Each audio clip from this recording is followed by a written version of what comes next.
they were known as gypsies, and they were known for their circus arts and for their witchcraft and wizardry, not to reference Harry Potter or anything, but that's pretty much what they were known for.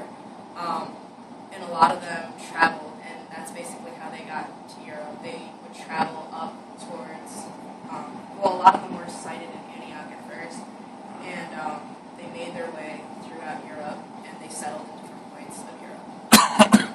But it's heavily cited that during the Middle Ages, especially in France and Germany, a lot of different colored skinned people were coming in with caravans and different crafts of the unknown world. However, because they were different and because they were darker skinned, they were considered dirty and they were considered not human. And instead of having normal, regular craftsmen and merchant jobs, they became slaves and indentured servants to the white nobility.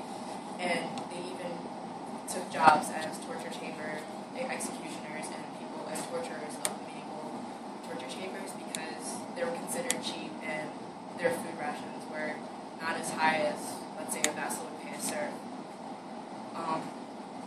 A lot of propaganda and other types of labeling started to occur during the Renaissance age.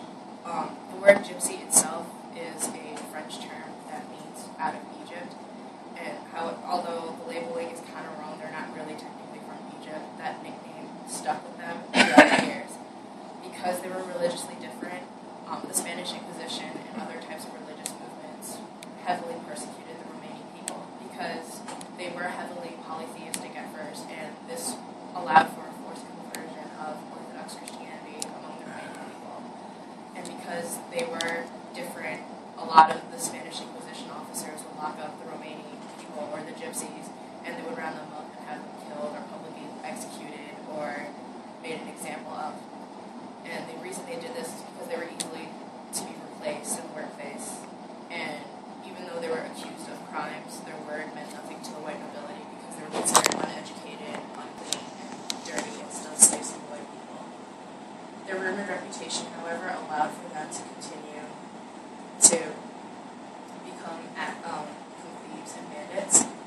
And they ended up defending their own ground and creating their own little villages in the woods because they were considered to be threatening and they were considered to be brutal, and a lot of nobility, especially the French white nobility, would open the woods just in order for them not to run into any of the gypsies. By the late 1800s, however, the European scholars casually referred to the laboring class of Romanians as the excrement of the world, and therefore a lot of workplace abuses, especially during the Industrial Revolution in Europe, a lot of workplace bias did take place. And then fast forward to the 1930s and 40s during Hitler's reign. His first target was the already persecuted Romanian people because they were easily to be discriminated against, and they weren't monetarily or as educationally powerful as the Jewish population. They were easy to get rid of in Hitler's terms. His first actions were to go into these gypsy type camps or gypsy villages and round everyone up and accuse them of different crimes of stealing or just being impure. The Nazis themselves basically created mass graves throughout the woods of Europe, and they enslaved a already persecuted, hardworking population into these death camps. Hitler and his administration also painted ugly pictures of the Romanian people. They continued to slander their race by calling them dirty gypsies and emphasizing that how if you let your children play with gypsy children, they're going to turn out to be bad. You need to lock your doors or else the gypsy parents will steal your children. They're coming to get you. An approximate 1.5 million Romanian people were killed under the Nazi death camps, and then there are a few hundred burial sites that suggested a greater and larger number. Post-World War II also brought no comfort for the Romanian people. Stalin's Great Purge killed over 2.1 million gypsies, and within the 20 years after him, an approximate 5 million more were expected to be killed in his gulags or in his type of death camps.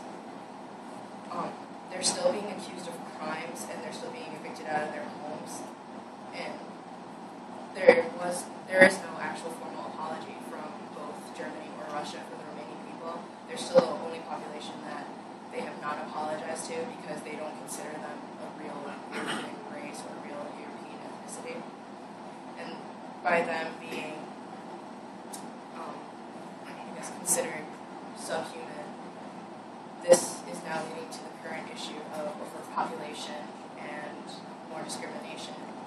Because there is an overcrowding in a lot of your major European national slums, a lot of fire codes and a lot of sanitation codes are being broken, but landlords don't really care, or nor do they hear the complaints of any of the Romanian people, because they are in fact still considered subhuman in a lot of these European nations, and if the landlords can make an extra dollar here or there collecting from an overcrowded apartment, they're going to do just that. Education is another major problem for the Romanis.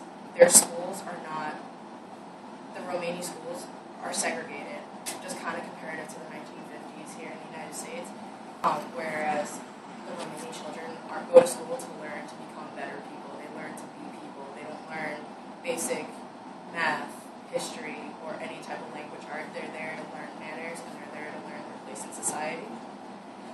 Because of this,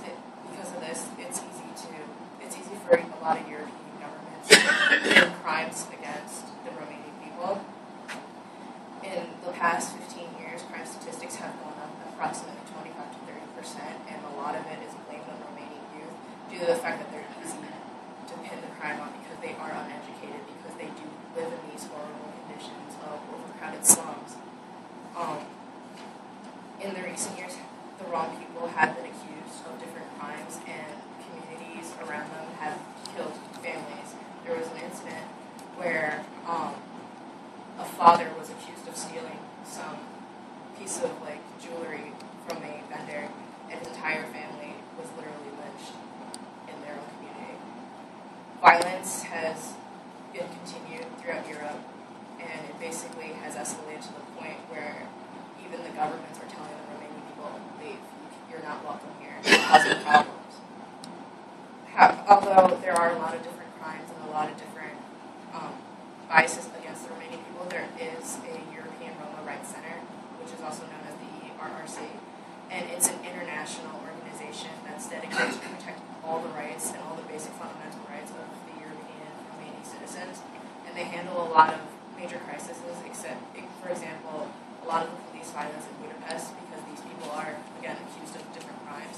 And the ERRC gives out internships to students, especially in the United States, because in the United States it's easy to gain amnesty, and the issue is also, susceptible to awareness here in the United States. There's still a lot of propaganda posters about Romanian people, and a lot of people are still being shot at, or they're being attacked because of their ethnicity. And from genocide to the deportation of families, the Romanis are helpless against their white counterparts. They lack the education and courage to stand up for their own rights. They're at the dependency of the ERRC and other types of Amnesty International groups in order for them to speak out for them. And the end result